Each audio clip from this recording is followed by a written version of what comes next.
ऐगिरिनन्दिनि नन्दितमेदिनि विश्वविनोदिनि नन्दनुते गिरिवरविन्ध्यशिरोधिनि वासिनि विष्णुविलासिनि जिष्णुनुते भगवति हेशिति कण्ठकुटुम्बिनि भूरि कुटुम्बिनि भूरि कृते जय जय हे महिषासुरमर्दिनि रम्यकपर्दिनि शैलसुते सुरवरवर्षिणि दुर्धरधर्षिणि दुर्मुखमर्षिणि हर्षरते त्रिभुवनपोषिणि शङ्करतोषिणि किल्बिषमोषिणि घोषरते धनुजनि रोषिणि दितिसुतरोषिणि दुर्मदशोषिणि सिन्धुसुते जय जय हे महिषासुरमर्दिनि रम्यकपर्दिनि शैलसुते जय जय हे महिषासुरमर्दिनि रम्यकपर्दिनि शैलसुते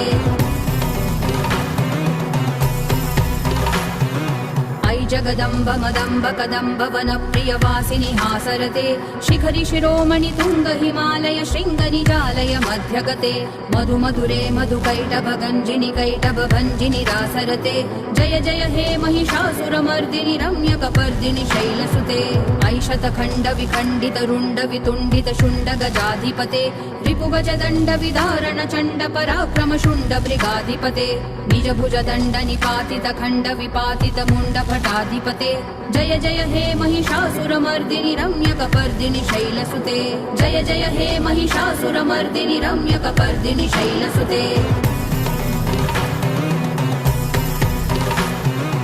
ऐरण दुर्मद शत्रुवधोदित दुर्धर निर्जर शक्तिभृते चतुर विचार धुरीण महाशिव दूत कृत प्रमथाधिपते दुरित दुरीह दुराशय दुर्मति दानव दूत कृतान्तमते जय जय हे महिषासुरमर्दिनि रम्यकपर्दिनि शैलसुते ऐशरणागत वैरिवधूवर वीरवराभयदायकरे त्रिभुवन मस्तक शूल विरोधि शिरोधि कृतामल शूलकरे धुमि धुमि तामर तुन्दुबिनाद महोमुखरीकृत दिग्मकरे जय जय हे महिषासुरमर्दिनि रम्यकपर्दिनि शैलसुते जय जय हे महिषासुरमर्दिनि रम्यकपर्दिनि शैलसुते ऐ निज हुंकृति मात्र निराकृत धूम्र विलोचन धूम्रशते समर विशोषित शोणित बीज समुद्भव शोणित बीजलते शिव शिव शुंभ निशुंभ महाहवतर्पित भूत पिशाचरते जय जय हे महिषासुरमर्दिनि रम्यकपर्दिनि शैलसुते धनुरनुशङ्कर नक्षन संग परिस्फुरदङ्ग नटत्कटके कनक प्रशंग पृषत्क निशङ्कर सद्भट शृंग हटावटुके कृत चतुरंग बल क्षितिरंग घटत बहुरंग रटत्वटुके जय जय हे महिषासुरमर्दिनि रम्यकपर्दिनि शैलसुते जय जय हे महिषासुरमर्दिनि रम्यकपर्दिनि शैलसुते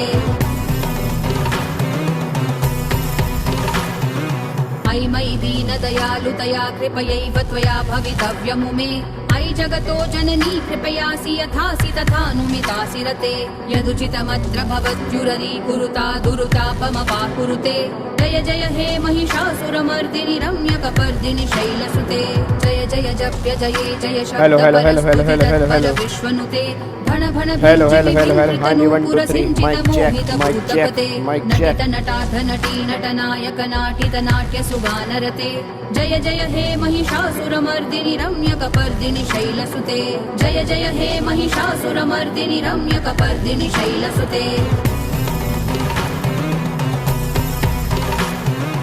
ऐ सुमनः सुमनः सुमनः सुमनः सुमनोहर कान्तियुते श्रितरजनी रजनी रजनी रजनी रजनीकर वक्तवृते सुनयन विभ्रमर भ्रमर भ्रमर भ्रमर भ्रमराधिपते जय जय हे महिषासुरमर्दिनि रम्यकपर्दिनि शैलसुते सहित महाहव मल्ल मतल्लिक मल्लिक रल्लक मल्लरते विरचित वल्लिक पल्लिक मल्लिक भिल्लिक भिल्लिक वर्गवृते सितकृत पुल्लस मुल्लसितारुण तल्लज पल्लव सल्ललिते जय जय हे महिषासुरमर्दिनि रम्यकपर्दिनि शैलसुते जय जय हे महिषासुरमर्दिनि रम्यकपर्दिनि शैलसुते अविरल गण्डगलन् मदमेदुरमत्तमतङ्गज राजपते त्रिभुवन भूषण भूतकलानिधि रूपपयोनिधि राजसुते ऐ सुदधी हाँ जी, क्या हाल चाल? बढ़िया हो भाई, मस्त मौज बहार। रम्य कपर्दिनि शैलसुते कमल दलामल कोमल कांति कला कलितामल भाललते सकल विलास कला निलय क्रम केलि चलत् कल हंसकुले अलिकुल संकुल कुवलय मंडल मौलि मिलत् बकुला वेरी गुड आफ्टरनून भाई, वेरी गुड आफ्टरनून। महिषासुरमर्दिनि रम्य कपर्दिनि शैलसुते जय जय हे महिषासुरमर्दिनि रम्य कपर्दिनि शैलसुते करमुरलीरव वीजित कूजित लज्जित कोकिल मंजुमते मिलित पुलिंद मनोहर गुंजित रंजित शैल निकुंजगते। हाँ जी, क्या हाल चाल मेरे दोस्तों, मेरे भिंडी, मेरे शिमला मिर्च कलर के बच्चों, वेरी गुड आफ्टरनून जी, very good afternoon, very good afternoon, very good afternoon. विचित्र मयूख तिरस्कृत चंद्र रुचे प्रणत सुरासुर मौलि मनिस्फुरदं शूल संधत वेरी गुड आफ्टरनून जी, good afternoon, good afternoon, good afternoon. कुंभकुचे जय जय हे महिषासुरमर्दिनि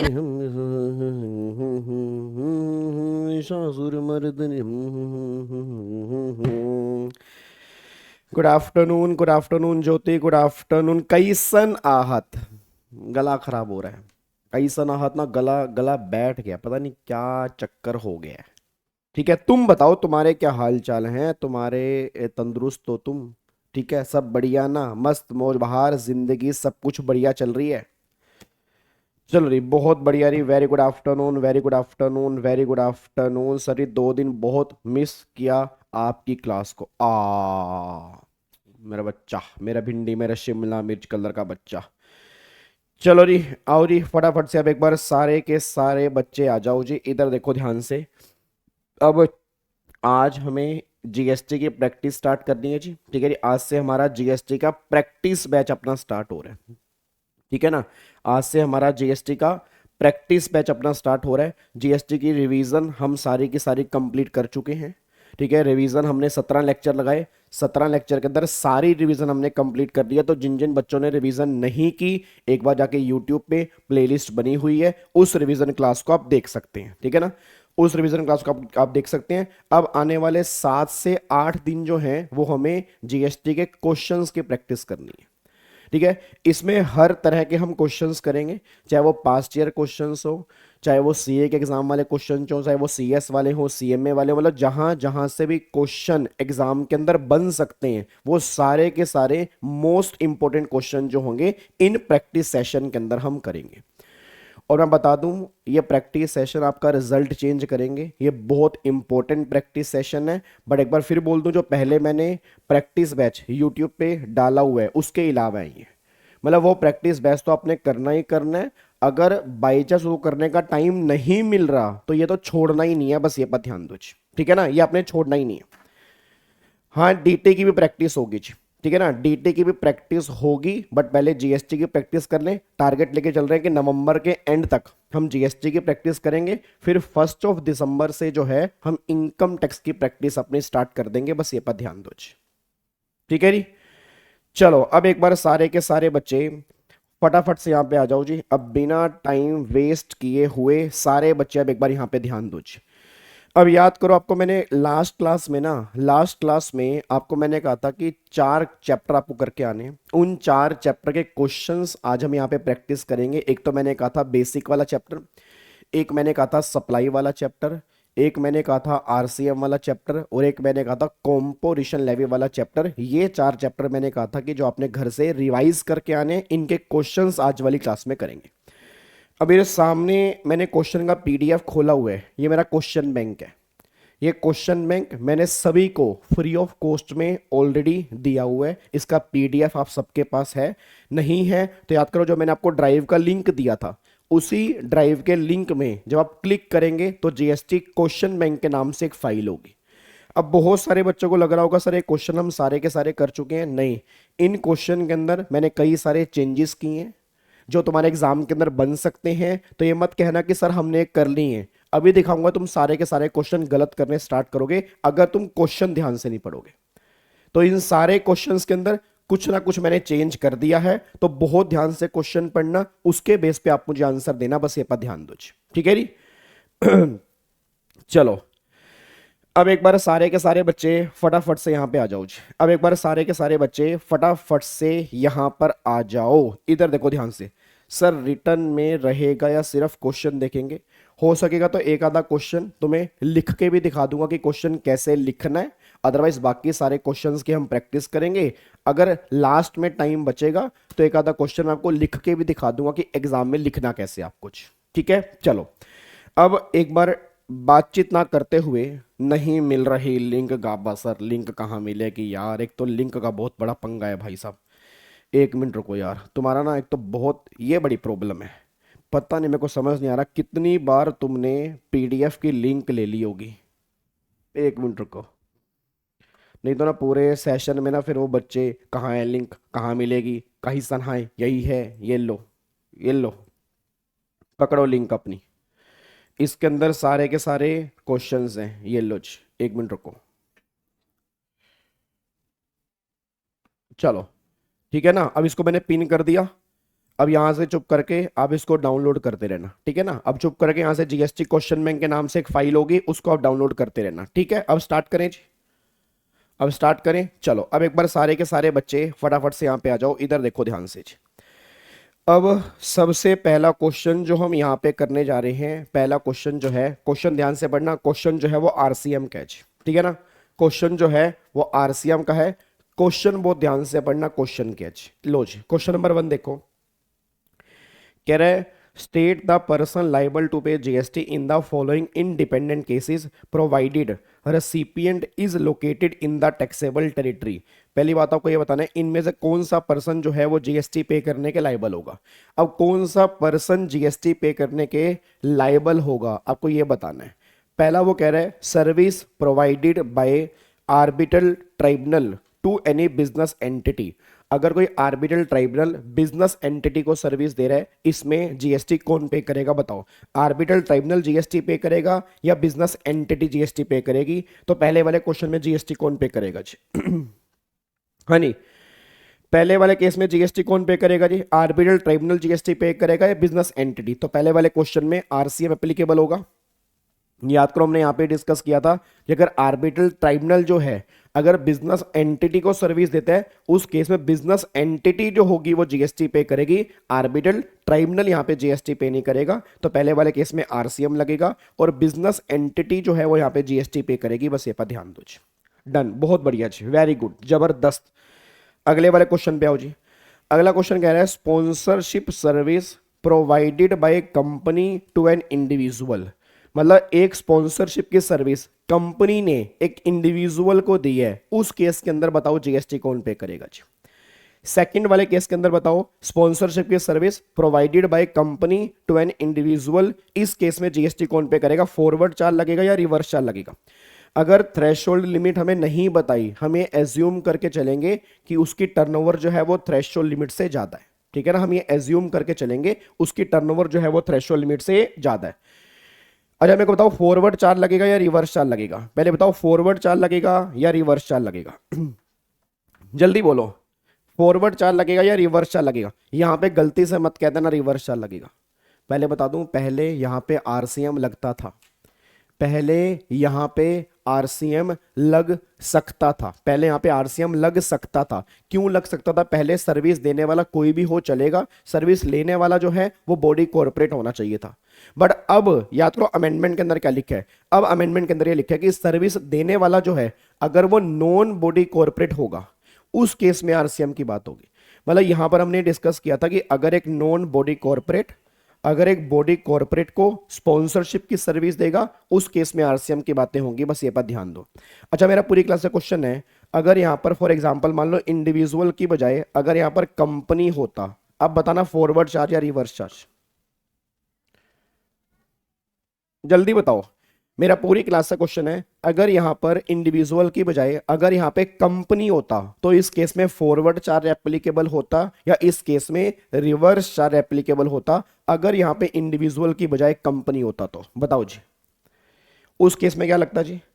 अगर इंडिविजुअल की बजाय कंपनी होता तो भी यहां पे फॉरवर्ड चार्ज ही एप्लीकेबल होता, रिवर्स चार्ज एप्लीकेबल नहीं होता। याद है रिवर्स चार्ज वाली एंट्री क्या थी जी? कई बच्चे नालायक हैं, कई बच्चे गलत कह रहे हैं, ये डांट खाने वाले काम कर रहे हैं। मेरा गला थोड़ा सा बैठा हुआ है, नहीं तो मैं इन्हें बताता इनको इनको डांट कैसे मिलती है। ये नालायक बच्चे हैं, इन्होंने रिवीजन क्लास नहीं देखी, सीधा क्वेश्चन की प्रैक्टिस करने के लिए आ गए। इन्होंने अमेंडमेंट क्लास नहीं पढ़ी, नालायक। याद करो मैंने अमेंडमेंट क्लास में क्या कहा था। अमेंडमेंट क्लास के अंदर, अमेंडमेंट के अंदर मैंने यहां पर कहा था कि अगर कोई पर्सन कंपनी को छोड़ के, मतलब any person other than body corporate, उस केस में आरसीएम है। अगर सर्विस देने वाला बॉडी कॉर्पोरेट है उस केस में आरसीएम नहीं लगेगा, उस केस में फॉरवर्ड चार्ज की बात होगी, बस ये पर ध्यान दो जी। तो यहां पर चाहे इंडिविजुअल की बजाय कंपनी भी होता ना तो भी फॉरवर्ड चार्ज एप्लीकेबल होता। रीजन क्योंकि सर्विस देने वाला बॉडी कॉर्पोरेट है। आरसीएम तब लगेगा अगर सर्विस देने वाला जो है वो नॉन बॉडी कॉर्पोरेट हो और लेने वाला अगर बॉडी कॉर्पोरेट हो, उस केस में आरसीएम है जी। ठीक है जी। चलो अब अगले पर आओ, तीसरे का आंसर दो जी। रेंटिंग ऑफ कमर्शियल प्रॉपर्टी, हाँ जी, renting of commercial property service provided by mister VG unregistered person to mister X registered person. बताओ री फॉरवर्ड चार्ज या रिवर्स चार्ज? सारे बच्चे फटाफट से बताओ। बेटे अगर आपने रिवीजन क्लास अटेंड की होगी ना, तो जो मैंने रिवीजन क्लास के अंदर ये अमेंडमेंट करवाई थी, जो मैंने अभी रिवीजन क्लास खत्म की है, और अगर आपने पुरानी रिवीजन क्लास खत्म की है तो आपको अमेंडमेंट क्लास जरूर देखनी है। आप एग्जाम में गलती करके आओगे नहीं तो जी। हाँ नहीं, फटाफट से बताओ जी। यहां पर बताओ फॉरवर्ड चार्ज लगेगा या रिवर्स चार्ज लगेगा? सारे बच्चे बोलो फॉरवर्ड चार्ज एप्लीकेबल होगा या रिवर्स चार्ज एप्लीकेबल होगा? यहाँ पे रिवर्स चार्ज लगेगा। याद है रिवर्स चार्ज के अंदर हमने पॉइंट डिस्कस किया था कि अगर कोई अनरजिस्टर्ड पर्सन है वो रजिस्टर्ड पर्सन को रेंटिंग ऑफ कमर्शियल प्रॉपर्टी की सर्विस देता है, उस केस में ये पर्सन जो है वो जीएसटी पे करने के लायबल होगा। तो यहाँ पर आरसीएम की एप्लीकेबिलिटी यहाँ पे हो जाएगी, बस ये पर ध्यान दो। ये पॉइंट हमने यहाँ पे डिस्कस किया था। अच्छा एक बात मेरे को सोच के बताना, अगर यहाँ पे अनरजिस्टर्ड पर्सन की बजाय अगर यहाँ पे रजिस्टर्ड पर्सन होता, भाई एक रजिस्टर्ड पर्सन दूसरे रजिस्टर्ड पर्सन को कमर्शियल प्रॉपर्टी की रेंटिंग की सर्विस दे रहा है, उस केस में आरसीएम की बातें होती या फॉरवर्ड चार्ज की बातें होती? उस केस में फिर फॉरवर्ड चार्ज की बातें होती, फिर वहां पे आरसीएम नहीं लगता। आरसीएम एप्लीकेबल तब होगा अगर सर्विस देने वाला अनरजिस्टर्ड है, सर्विस लेने वाला रजिस्टर्ड पर्सन है, उस केस में गवर्नमेंट कह रही आरसीएम की बातें हैं। आरपी टू आरपी वाले केस में गवर्नमेंट कह रही आरसीएम की बातें नहीं है, बस ये पर ध्यान दो। क्या बात मेरी समझ में आ रही है? ठीक है, तो अगर समझ में आ रही है तो फिर लाइक करो फटाफट से सारे बच्चे जल्दी, जितने बच्चे बैठे, पाप लगे ना तो गंदे वाला। ठीक है जी। तो ये हमारा पहला क्वेश्चन आई थिंक सोल्व हो गया। अब अगर आपके एग्जाम में इनमें से क्वेश्चन बन जाएगा, मैं उम्मीद करता हूं कि आप एग्जाम में गलती नहीं करके आओगे और ऐसे ही क्वेश्चन तुम्हारे एग्जाम में तुम्हें देखने को मिलेंगे जी। ठीक है, अब एक बार अगले क्वेश्चन पे आओ जी। अगला क्वेश्चन चेक करना, अगला क्वेश्चन क्या है? अगला क्वेश्चन तो बिल्कुल सिंपल है, वैसे अगले क्वेश्चन में कुछ है नहीं। अगला क्वेश्चन क्या है? कह रहा है Vivek Goyal and independent director of A2Z private limited appointed in accordance with the provision of the companies act 2013 has receive sitting fees amounting of 1 lakh रुपए from A2Z private limited for attending the board meeting. Who is the person liable to pay tax in this case? ये point तो तुम्हें पता होगा, ये point तो आपको पता होगा। ठीक है ना, ये पॉइंट तो आपको पता होगा, ऑब्वियस सी बात है। ठीक है, अब मेरे को सारे के सारे बच्चे बताओ, यहां पर फॉरवर्ड चार्ज की बातें होंगी। अच्छा एक बच्चा कह रहा है सर प्रेजेंट कैसे करने हैं? सर प्रेजेंट कैसे करना है आपको पहले मैं बता दूं, या इसको प्रेजेंट करके मैं तुम्हें लास्ट में दिखा दूंगा? ऐसा करेंगे, ये वाला क्वेश्चन हम प्रेजेंटेशन के साथ बाद में कर लेंगे। ठीक है ना, जब क्लास खत्म होने वाली होगी ना, तो क्लास के 15 मिनट पहले मैं तुम्हें प्रेजेंट करके दिखा दूंगा कि रिवर्स चार्ज वाले क्वेश्चन की प्रेजेंटेशन कैसे होती है। डन? डाउट खत्म हो गया? वैसे मैंने प्रेजेंटेशन करवाई थी प्रैक्टिस बैच के अंदर, अगर आपने वो देखा हो, बट फिर भी जिन्होंने वो नहीं देखा, इसकी प्रेजेंटेशन भी करके देख लेंगे कि अगर पेपर में ऐसा क्वेश्चन बना तो लिख के कैसे आना है। वैसे इसके लिखने में कुछ है नहीं है, पहले आप प्रोविजन लिखोगे, फिर प्रोविजन लिखने के बाद उस प्रोविजन के बेस पे आप आंसर लिखोगे, 2-3 लाइनों में आंसर आएगा, बात खत्म। इसमें कुछ बड़ा तो कुछ लिखना ही नहीं, पहले प्रोविजन, फिर प्रोविजन के बेस पे आंसर, देन अकॉर्डिंगली आप आंसर लिख के आओगे। चलो अब मेरे को फटाफट से बताओ नहीं, यहां पर फॉरवर्ड चार्ज है या रिवर्स चार्ज है? यहां पर जो है वो आरसीएम की बात होगी जी। डायरेक्टर है, कंपनी को सर्विस दे रहा है, डायरेक्टर की कैपेसिटी में सर्विस दे रहा है, इस केस में जो भी जीएसटी लगेगा वो रिवर्स चार्ज में लगेगा। कंपनी वाले जीएसटी पे करेंगे, डायरेक्टर यहां पे जीएसटी पे नहीं करेगा। अच्छा इस क्वेश्चन को थोड़ा सा मैं चेंज करना चाह रहा हूं। इस क्वेश्चन को थोड़ा सा मैं चेंज करना चाह रहा हूं, सारे बच्चे मेरे को आंसर देना। अगर यहां पे सिटिंग फीस की बजाय ये लिखा हो कि ये डायरेक्टर ने कंपनी को रेंटिंग ऑफ इमूवेबल प्रॉपर्टी की सर्विस दी है, अब बताओ क्या करोगे? अब बताओ क्या करोगे? अगर यहां पर ये लिखा हो कि डायरेक्टर ने कंपनी को रेंटिंग ऑफ इमूवेबल प्रॉपर्टी की सर्विस दी है, एक एक बिल्डिंग डायरेक्टर के पास थी, उसने वो बिल्डिंग किराए पर दे दी कंपनी को। अब बताओ फॉरवर्ड चार्ज या रिवर्स चार्ज? अब यहां पे फॉरवर्ड चार्ज की बात होगी, अब यहां पे रिवर्स चार्ज की बात नहीं होगी। तुम्हारे आंसर देख के ना, सही बताओ, इतना प्राउड फील हो रहा है ना, इतना प्राउड फील हो रहा है। जिसने भी तुम्हें पढ़ाया है वो गजब का इंसान होगा, गजब का इंसान होगा। मैं कह रहा हूं उसकी तो वाह वाही होनी चाहिए भाई साहब, जिसने तुम्हें पढ़ाया है। ओ माय गॉड यार, गले से आवाज ही नहीं आ रही। जिसने तुम्हें पढ़ाया ना, वो इस ब्रह्मांड का सबसे प्यारा इंसान होगा। वो देख रहे हो तुम, आंसर देख रहे हो भाई साहब, आंसर क्या है? मतलब तुमने तुरंत बोल दिया सर फॉरवर्ड चार्ज। मैंने कहा फॉरवर्ड चार्ज क्यों? क्योंकि सर उसने पर्सनल कैपेसिटी में सर्विस दी है। अगर डायरेक्टर वाली कैपेसिटी में सर्विस दी है फिर रिवर्स चार्ज है, अगर पर्सनल कैपेसिटी में सर्विस दी है फिर फॉरवर्ड चार्ज है। तो रेंटिंग ऑफ इमूवेबल वाले केस में फॉरवर्ड चार्ज की बातें होंगी, बस ये बात ध्यान दो जी। डन? क्या बात है, बहुत बढ़िया, वेरी गुड, शाबाश मेरे बच्चों। आगे आओ, अगले पॉइंट पर आओ जी। अब ध्यान से अगला पॉइंट पढ़ना। अगला पॉइंट है रघु एसोसिएट। हाँ जी, Raghu associate provide sponsorship service to we win cricket academy and LLP determine the person liable to pay tax in this case. बताओ जी, रघु एसोसिएट, रघु एसोसिएट का मतलब हो गया प्रोप्राइटरशिप, प्रोप्राइटरशिप का मतलब हो गया नॉन बॉडी कॉर्पोरेट।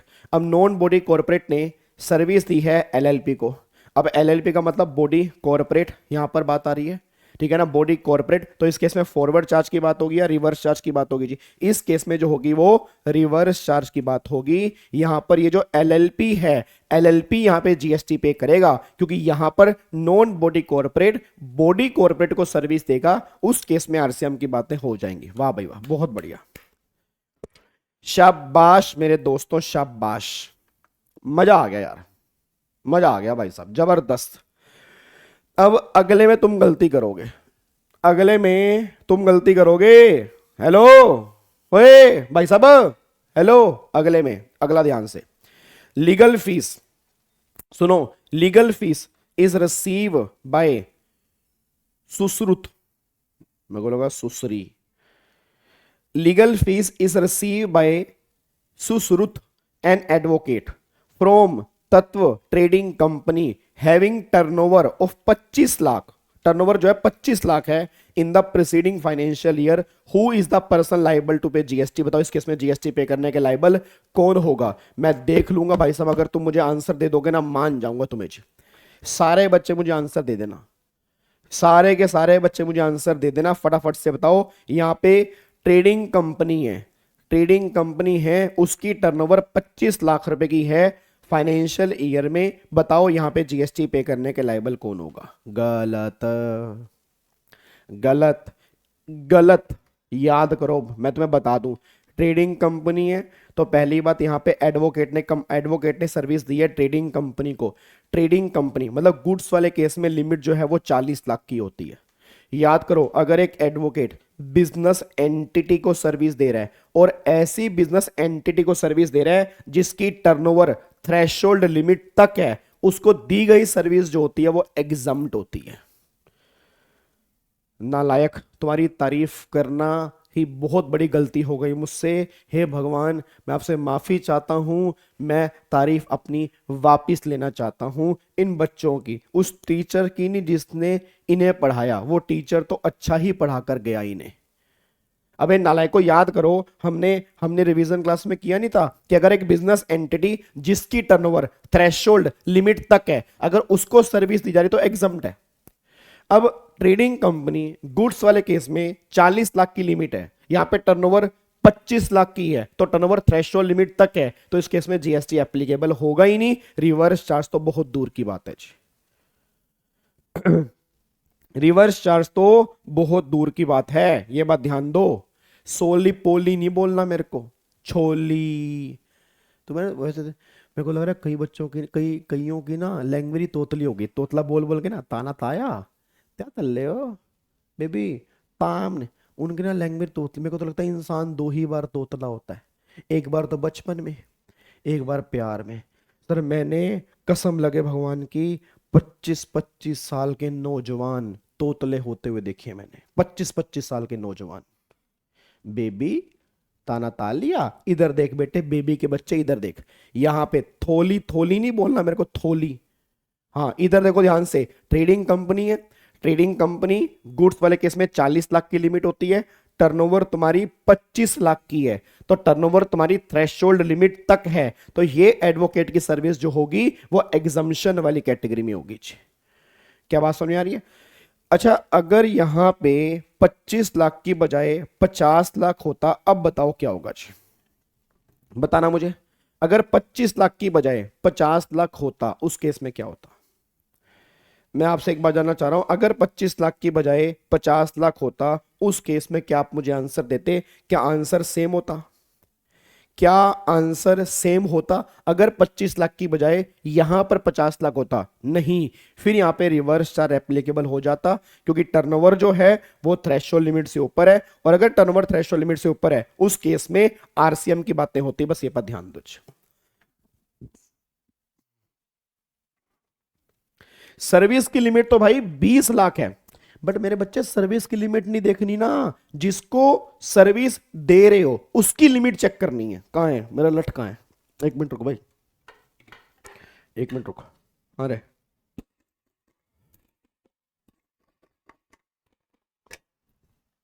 नालायक कहीं के, सर्विस की लिमिट क्यों देखोगे?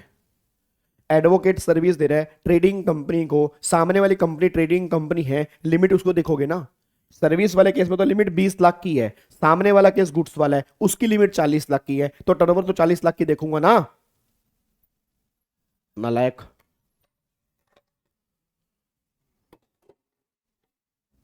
डन।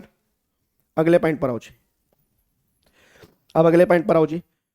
नेक्स्ट पॉइंट चेक करना चाहिए सारे के सारे बच्चे, नेक्स्ट पॉइंट चेक करो। अब बताना कौन जीएसटी पे करने के लायबल है? Service provided by insurance agent to insurance company. इससे गिरा हुआ क्वेश्चन नहीं हो सकता, इससे गिरा हुआ क्वेश्चन नहीं हो सकता। अगर एक इंश्योरेंस एजेंट इंश्योरेंस कंपनी को सर्विस दे रहा है उस केस में गवर्नमेंट कहती है आरसीएमएच।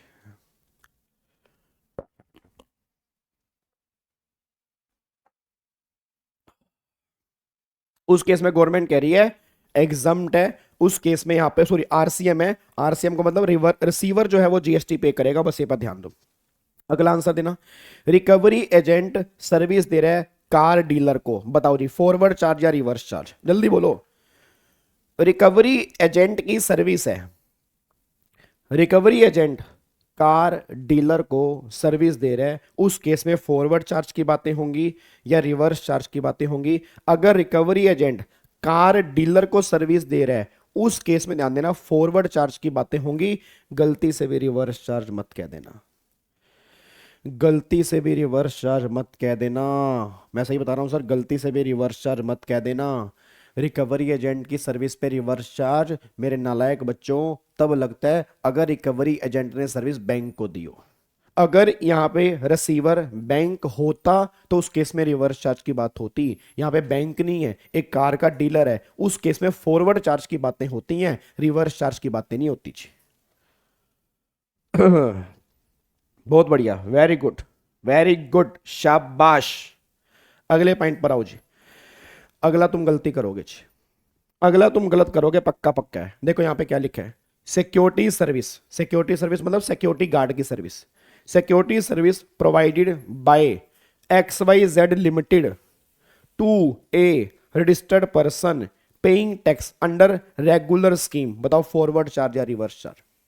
सिक्योरिटी सर्विस दी है एक्स वाई जेड लिमिटेड ने एक रजिस्टर्ड पर्सन को, फॉरवर्ड चार्ज या रिवर्स चार्ज? जल्दी बता, फॉरवर्ड चार्ज या रिवर्स चार्ज? सिक्योरिटी सर्विस दी है एक एक्स वाई जेड लिमिटेड ने रजिस्टर्ड पर्सन को, फॉरवर्ड चार्ज या रिवर्स चार्ज? जल्दी बोलो, फॉरवर्ड चार्ज या रिवर्स चार्ज? बोलना, फॉरवर्ड चार्ज या रिवर्स चार्ज? यहां पे लगेगा फॉरवर्ड चार्ज। याद है सिक्योरिटी सर्विस पे रिवर्स चार्ज कब लगता है?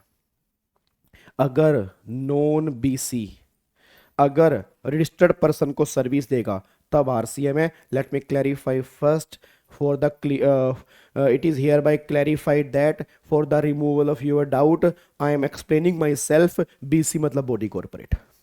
ठीक है, तो अगर नॉन बॉडी कॉर्पोरेट अगर रजिस्टर्ड पर्सन को सिक्योरिटी सर्विस दे रहा है मेरे बच्चों तब आरसीएम है. बट यहां पे सर्विस देने वाला जो है वो बॉडी कॉर्पोरेट है, उस केस में आरसीएम नहीं लगेगा, फॉरवर्ड चार्ज लगेगा. बस ये पर ध्यान दो. क्या बात समझ में आ रही है यार? इतने इंटेलिजेंट तुम नहीं थे यार, इतने इंटेलिजेंट तो नहीं थे यार ना, कसम से भाई. तो सारे के सारे तुम सही आंसर दे रहे हो यार. 2-3 बच्चे हैं जो बिल्कुल शांत बैठे हैं, मैं उनको देख पा रहा हूं, वो कोई आंसर नहीं दे रहे. बट बाकी सारे बच्चे तो ऑलमोस्ट परफेक्ट आंसर दे रहे हैं यार. हैं? बहुत बढ़िया, वेरी गुड यार, वेरी गुड, जबरदस्त. अब अगले पॉइंट पे आ जाओ जी. अब अगले पॉइंट पर आओ जी. अच्छा, वैसे ये वाले क्वेश्चन तो मैंने नोट फॉर ऑल वाली सीरीज में कराए हुए हैं. ठीक है, ये वाले क्वेश्चन तो नोट फॉर ऑल वाली सीरीज में करे हुए हैं, बट फिर भी एक आधी बार फिर क्वेश्चन और कर लेते हैं, कोई दिक्कत वाली बात नहीं है. आओ जी, अब यहां पे एक बार चेक करना. कह रहे mister Shubh director of star company private limited provided service to the company for remuneration 1,25,000. Briefly answer whether GST is applicable in the below mentioned independent cases. If yes, who is liable to pay GST? पहला ये निकल के आ रहा है, mister Shubh is an independent director of star company private limited and not an employee of the company. बताओ, ये company का employee नहीं है. तो भाई अगर कंपनी का एम्प्लॉई नहीं है, उसको 1,25,000 मिल रहे हैं, तो 125 पे जीएसटी लगेगा और रिवर्स चार्ज में जीएसटी लगेगा. तो पहले केस में तो आरसीएम लग जाएगा जी. पहले केस में तो क्या लग जाएगा? आरसीएम लग जाएगा. बस ये पर ध्यान दो. और जो बच्चे कह रहे हैं ना सर काश एग्जाम में सही हो जाए, यकीन मानना अगर तुम्हारे यहां सही हो रहे हैं तो एग्जाम में भी सही होंगे, प्रोवाइडेड आप अपनी ऑनेस्टी से आंसर दे रहे हैं. और जो बच्चे ना आंसर नहीं दे रहे, बस मेरे को ताड़ते जा रहे हैं, भाई मुझे ताड़, कसम से मुझे ताड़ के कुछ होगा ही नहीं. इस प्यार से मेरी तरफ ना देखो, प्यार हो जाएगा. तो प्यार से मत देखो, क्वेश्चन को प्यार से, क्वेश्चन से प्यार करो. इससे प्यार करना है तुम्हें. इसको आई लव यू बोलो, यही तुम्हें आई लव यू टू बोलेगा नालायक को जब तुम्हारा रिजल्ट आएगा. फिर मेरे को ताड़ रहे हो नालायक कहीं के. इसको देखो, क्वेश्चन देखो यहां पे. अगला क्वेश्चन देखो, अगला पॉइंट क्या है? अगला पॉइंट देखो जी, चेक करो अगला पॉइंट क्या है. दोबारा बता दो मेरे बच्चे, दोबारा ये है, जब डायरेक्टर कंपनी का एम्प्लॉय नहीं है, तो मतलब एम्प्लॉय नहीं है तो उसकी सर्विस पे जीएसटी लगेगा. और अगर डायरेक्टर कंपनी को सर्विस देता है तो वो सर्विस रिवर्स चार्ज में आती है, तो कंपनी जीएसटी पे करेगी. बात खत्म जी, कंपनी जीएसटी पे करेगी जी. ठीक है, अब ये जो कह रहे हैं ना डायरेक्टर वाला पॉइंट रिवाइज कराओ, भाई भगवान का वास्ता है वो आप रिवीजन क्लास देखो यार. देखो आप मेरे को बुरा इसमें कह सकते हैं, बट अगर मैं रिवीजन कराने के लिए दोबारा बैठ गया ना सर, तो कसम से ना फिर हमारी प्रैक्टिस नहीं हो पाएगी. बहुत सारे चैप्टर में प्रैक्टिस करने हैं. मैंने 11 की बजाय 17 लेक्चर लगाए प्रैक्टिस पे, इसलिए कि ताकि रिवीजन अच्छे से हो. और डायरेक्टर वाली एंट्री हमने बहुत बढ़िया तरीके से देखी हुई है. आप अगर नोट्स भी रेफर करोगे तो भी आपको उसमें समझ में आ जाएगी. ठीक है ना. चलो अब अगले पॉइंट पर आओ जी. अब अगला पॉइंट क्या है? अगला कह रहा है, mister Shubh is an executive director an employ of star company private limited. Out of total remuneration 125, 60,000 रुपये उसका सैलरी है, जिसपे टीडीएस कट रहा है 192 में, इनकम टैक्स में 65,000 रुपये उसकी सैलरी नहीं है, उसका प्रोफेशनल फीस है, उसका टीडीएस कट रहा है 194 जे में. मेरा पूरी क्लास से क्वेश्चन है, सारे के सारे बच्चे आंसर देना. अब जितने हिस्से के लिए वो एम्प्लॉय है, जितने हिस्से के लिए वो एम्प्लॉय है उस पे तो जीएसटी नहीं है, तो 60,000 पे तो जीएसटी नहीं है क्योंकि वो एम्प्लॉय है. तो एम्प्लॉय टू एम्प्लॉयर, ना वो गुड्स की सप्लाई ना वो सर्विस की सप्लाई, जीएसटी नहीं लगेगा. जो बैलेंस 65,000 पे है उस पे जीएसटी लगेगा और रिवर्स चार्ज में जीएसटी लगेगा. बस ये पर ध्यान दो. तो 65,000 पे रिवर्स चार्ज में लगेगा. सर 65,000 पे रिवर्स चार्ज में क्यों लगेगा? क्योंकि 65,000 रुपए के लिए जो उसने सर्विस दी है डायरेक्टर की कैपेसिटी में दी है. अगर वो पर्सनल कैपेसिटी में सर्विस देता फिर फॉरवर्ड चार्ज था. अगर वो डायरेक्टर की कैपेसिटी में सर्विस दे रहा है तो रिवर्स चार्ज ये एप्लीकेबल होगा. बस ये पर ध्यान दो. क्या बात समझ में आ रही है? ठीक है, नहीं क्या बात समझ में आ रही है? ना ना, कई बच्चे 65,000 पे फॉरवर्ड चार्ज कह रहे हैं। मेरे बच्चे, जब तक वहां ये ना लिखा हो ना पर्सनल कैपेसिटी, जब भी डायरेक्टर पर्सनल कैपेसिटी में सर्विस देगा तब फॉरवर्ड चार्ज लिख के आना। रेंटिंग ऑफ इमूवेबल प्रॉपर्टी मुझे पता है पर्सनल कैपेसिटी है, फॉरवर्ड चार्ज है। बट अगर मान लो और कोई सर्विस दे रखी है तो वो स्पेसिफिकली बोलेगा कि उसने ये सर्विस जो है वो पर्सनल कैपेसिटी में दी है। जब पर्सनल कैपेसिटी बोलेगा तभी फॉरवर्ड चार्ज की बात होगी जी।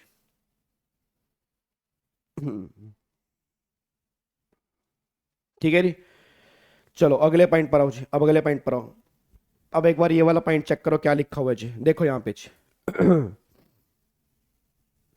यहाँ पर एक बार आ जाओ, अगला पॉइंट देखो यहाँ पे क्या लिखा है। अब नेक्स्ट क्वेश्चन देखो, नेक्स्ट क्वेश्चन क्या है, कह रहा है state the person liable to pay GST in the following independent service provided. पहला, Sapna builder, registered in Haryana, rented out 20 residential unit ओ by it in Jain Society to Anant Technologies, an IT-based company registered in the state of Haryana for accommodation of its employee। मेरा पूरी class से question है, सारे बच्चे मुझे answer दे देना जी। Renting of residential dwelling for use as residence, for use as residence, इस पे जीएसटी नहीं है, एग्जम्प्ट है। बट कब? अगर वो सामने वाला बंदा अनरजिस्टर्ड हो। बट अगर सामने वाला बंदा रजिस्टर्ड है और वो अपने ही पर्पस की रहने के लिए यूज कर रहा है तो भी एग्जम्प्ट है। बट यहां पर सामने वाला बंदा रजिस्टर्ड तो है बट वो अपने पर्पस के लिए यूज नहीं कर रहा, वो अपने एम्प्लॉय के पर्पस के लिए यूज कर रहा है, तो इस पे जीएसटी लगेगा और फॉरवर्ड चार्ज में जीएसटी लगेगा। बस ये पर ध्यान दो जी। यहाँ पे बहुत सारे बच्चे एग्जाम में गलती करके आ सकते हैं जी, बहुत सारे बच्चे एग्जाम में गलती करके आ सकते हैं। वो यहाँ पे एग्जम्प्ट करके आ सकते हैं कि हाँ रहने वाला घर है, रहने के लिए है, एग्जम्प्ट है ना। आपको ये भी चेक करना है सामने वाला बंदा कौन है। भाई मेरा पूरी क्लास से क्वेश्चन है, अगर ये सामने वाला बंदा, अगर मान लो सामने वाला पर्सन अनरजिस्टर्ड होता और रहने के लिए यूज करता है, एग्जम्प्ट है। बट अगर वो रजिस्टर्ड है, अगर वो अपने रहने में यूज करेगा, एग्जम्प्ट है। अगर वो किसी दूसरे के रहने में यूज करेगा तो जीएसटी लगेगा और फॉरवर्ड चार्ज में जीएसटी लगेगा। बस ये पर ध्यान दो। आगे देखो नेक्स्ट पॉइंट क्या है, Verma consultant partnership firm registered in Delhi as a regular tax payer paid sponsorship fees of 1.5 lakh रुपए to a seminar organise by private NGO a partnership firm in Delhi. बताओ इसके अंदर क्या होगा जी, सारे बच्चे बताओ इसमें क्या होगा, फटाफट से बताओ जी, इस वाले केस में क्या होगा जी। हाँ जी, वर्मा कंसल्टेंट है, पार्टनरशिप फर्म है, रजिस्टर्ड है दिल्ली में, वो स्पॉन्सरशिप फीस पे कर रहा है, किसको पे कर रहा है? पार्टनरशिप फर्म को। क्या पार्टनरशिप फर्म बॉडी कॉरपोरेट है? नहीं है। तो सर्विस देने वाला कौन है? नॉन बॉडी कॉरपोरेट है। सर्विस लेने वाला भी कौन है? नालायकों, नॉन बॉडी कॉरपोरेट है।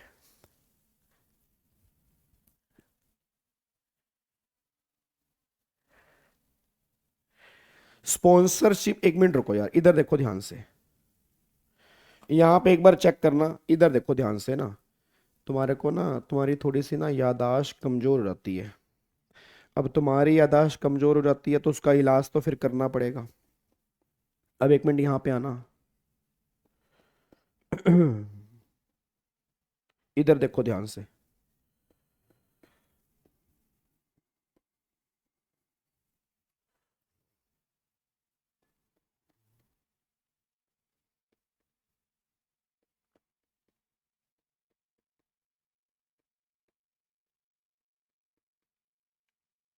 यहाँ पे आओ। अब एक बार यहाँ पे चेक करना, इधर देखो ध्यान से जी।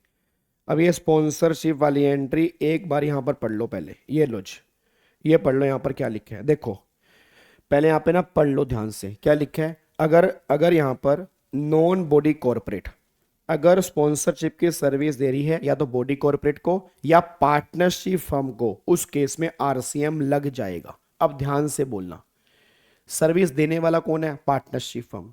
तो सर्विस देने वाला तो अदर देन बॉडी कॉर्पोरेट है, that is non body corporate.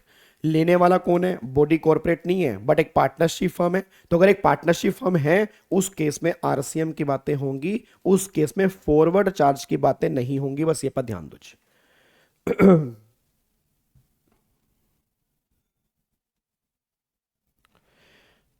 Forward charge क्यों लगेगा यार, फॉरवर्ड चार्ज क्यों लगेगा बताओ ना, फॉरवर्ड चार्ज क्यों लगेगा, तुम कह रहे फॉरवर्ड चार्ज लगेगा, रिवर्स चार्ज लगेगा। तुम कह रहे हो फॉरवर्ड चार्ज लगेगा, बच्चे कह रहे हैं फॉरवर्ड चार्ज लगेगा, फॉरवर्ड चार्ज लगेगा क्यों, किस लिए फॉरवर्ड चार्ज लगेगा। भाई एक नॉन बॉडी कॉर्पोरेट है, बॉडी कॉर्पोरेट को सर्विस नहीं दे रहा बट पार्टनरशिप फर्म को सर्विस दे रहा है, तो अगर पार्टनरशिप फर्म को सर्विस देगा उस केस के अंदर भी तो रिवर्स चार्ज है। क्या बात मेरी समझ में आ रही है जी। अच्छा कब से चिल्ला चिल्ला के बोल रहा हूं। अच्छा आरसीएम, हाँ तो सप्लायर एनजीओ है उससे क्या फर्क पड़ेगा, कोई फर्क नहीं पड़ता, सप्लायर एनजीओ है तो बॉडी कॉर्पोरेट है या नहीं है, हमें बस ये देखना है वो एनजीओ है या नहीं है, हमारे किसी काम का नहीं है जी। आगे देखो जी, नेक्स्ट पॉइंट पे आओ यहाँ पे। अब यहाँ पर फटाफट से अब एक बार ये क्वेश्चन देख लो, बस जल्दी जल्दी ये क्वेश्चन देखो जी।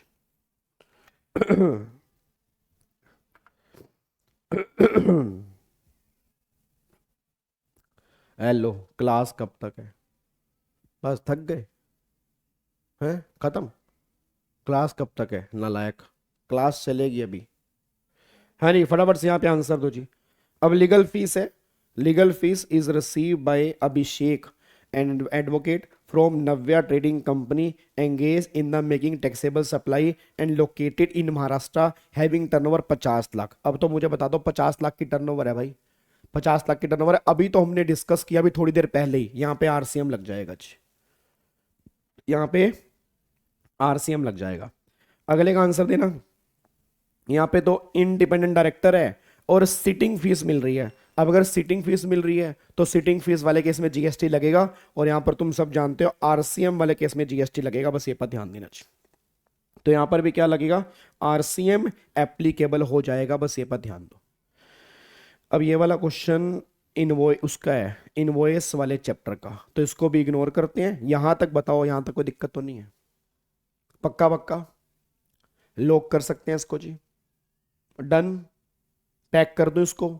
चलो अब जाके हमारे आरसीएम के ऑलमोस्ट सभी क्वेश्चन यहां पे खत्म हो जाते हैं, जो एग्जाम में आरसीएम में से क्वेश्चन बन सकते हैं वो इस तरह के क्वेश्चन बन सकते हैं, बस ये पर ध्यान दो। डन, चलो जी अब अगले पॉइंट पर आओ जी, अब नेक्स्ट पॉइंट के ऊपर आओ। अब यहां पे आ जाओ, नेक्स्ट पॉइंट पे आ जाओ फटाफट से जी। लो जी अब अगले पॉइंट पर आओ जी। अब यहां पे आ जाओ जी, इधर देखो ध्यान से जी। अब यहां पे एक बार चेक करो नेक्स्ट क्वेश्चन क्या है। इजी पीजी लेमन क्विजी, अच्छा भाई साहब इजी पीजी लेमन स्क्वीजी। अच्छा सर ये क्वेश्चन कहाँ पर है, जो ऊपर आपको लिंक दिया हुआ है उसमें जीएसटी क्वेश्चन बैंक के नाम से एक फाइल होगी, उसके अंदर ये क्वेश्चंस आपको दिए होंगे जी। अच्छा एक क्वेश्चन की प्रेजेंटेशन करवा दूं, एक क्वेश्चन की प्रेजेंटेशन करोगे मेरे साथ, फिर अगला चैप्टर कर लेंगे जी। करे प्रेजेंटेशन, चलो आओ जी, एक क्वेश्चन मेरे साथ लिख लो, आओ जी।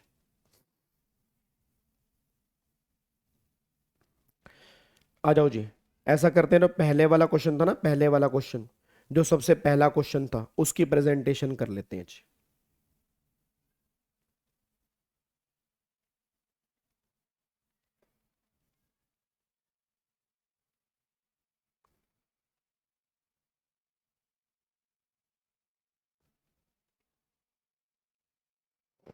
लो जी इसकी प्रेजेंटेशन एक बार कर लेते हैं, लिखो यहां पे जी।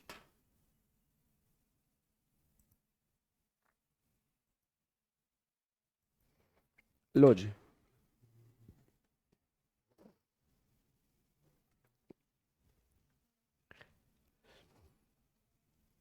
यहां पे लिखो जी,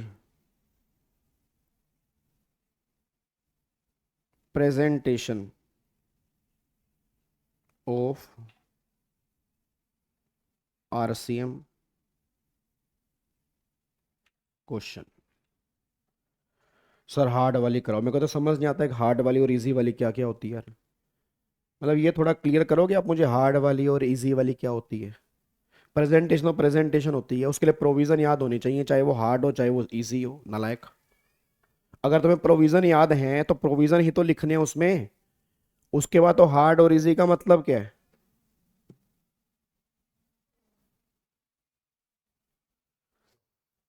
ठीक है, अब एक बार पहले लिख लो, दो तीन प्रेजेंटेशन तो मैं लिखवा दूंगा, एक बार पहले इसकी लिखो जी, यहाँ पे लिखो, पहले का लिखो जी यहाँ पे। अब पहला था वहां पे service provided by arbitral tribunal to business entity, अब लिखो यहाँ पे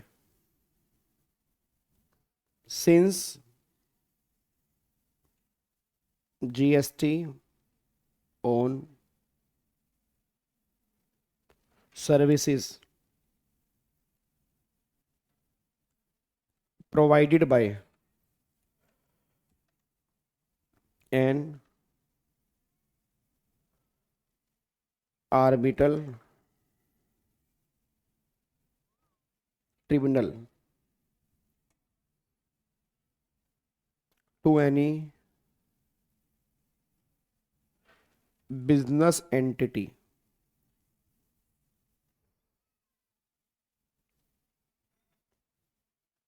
located in, तो देखो लिखवाते ही 50 बच्चे गायब हो गए, taxable territory is payable under RCM,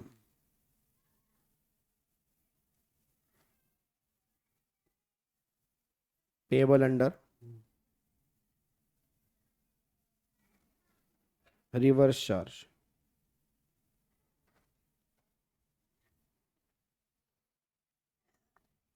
hence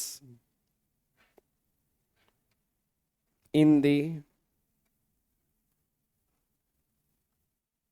given case, in the given case GST is payable by the recipient, that is business entity. नहीं, शॉर्ट फॉर्म नहीं लिखनी, पूरा रिवर्स चार्ज ही लिखना चाहिए।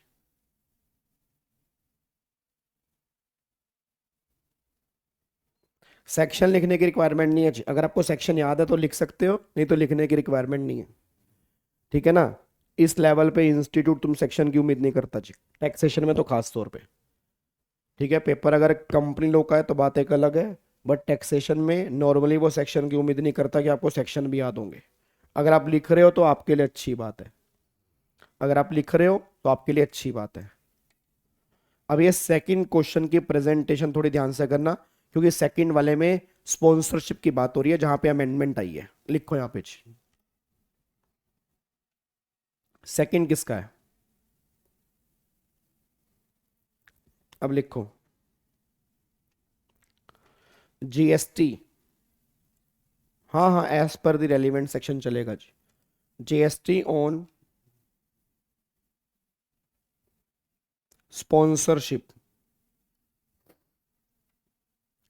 Services provided by any person other than body corporate, other than body corporate to any body corporate or partnership firm, to any body corporate or partnership firm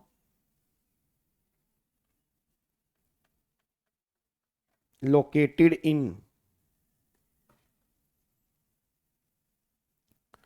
taxable territory is payable under reverse charge, payable under reverse charge।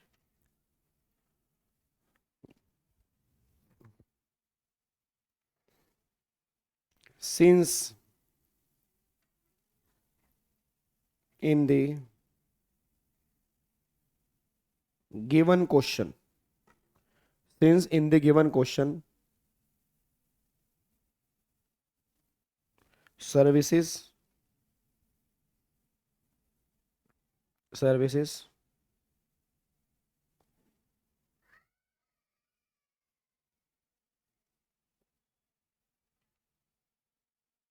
provided by company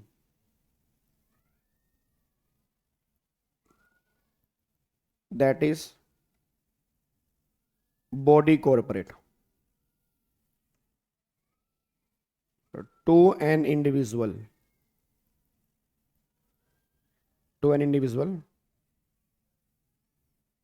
not cover under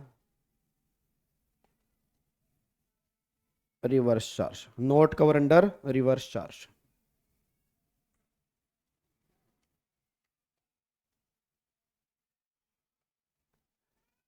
Hence forward charge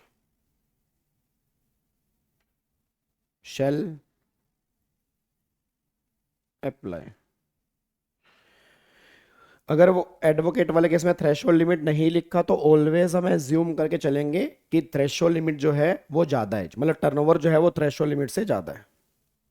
hence forward charge shall apply and company is liable to pay GST. Company जो है वो GST पे करने के liable होगी, बस ये पर ध्यान दो जी. ठीक है जी. अब तीसरा पॉइंट लिखो. Third point,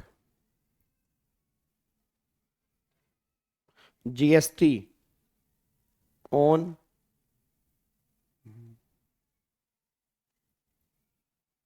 renting of commercial property by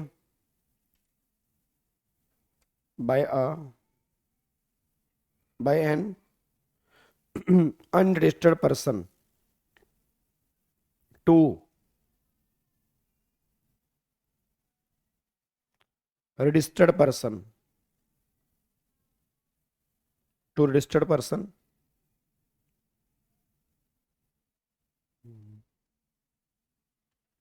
is payable under reverse charge in the given case supplier is Mr. VG, unregistered, and receiver is Mr. X, registered.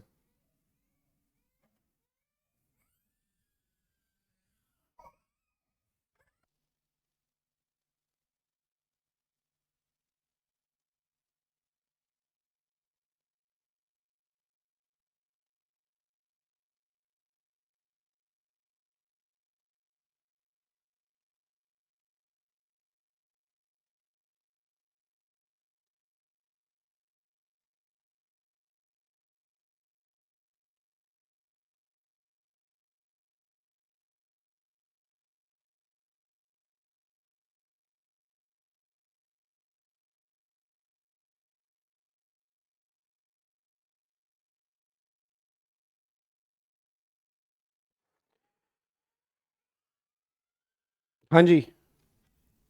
hence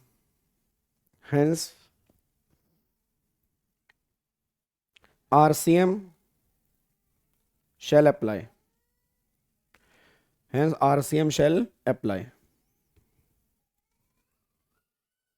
mister X is liable to pay GST जी। ऐसे लिखने में कितने marks मिलेंगे? पूरे मिलेंगे जी। नालायक बच्चा, अगर ऐसे लिखने में कितने मार्क्स मिलेंगे? ऐसे लिखने में पूरे मार्क्स ही मिलेंगे जी। ठीक है जी। तो इस तरह से प्रेजेंटेशन करनी है, ये हमारी प्रेजेंटेशन है। तो इसी तरह से आपको आरसीएम वाले केस में प्रेजेंटेशन करके आनी है जी। क्या बात मेरी समझ में आ रही है? तो इस तरह से आपको प्रेजेंटेशन करनी है, बस ये पर ध्यान दो जी।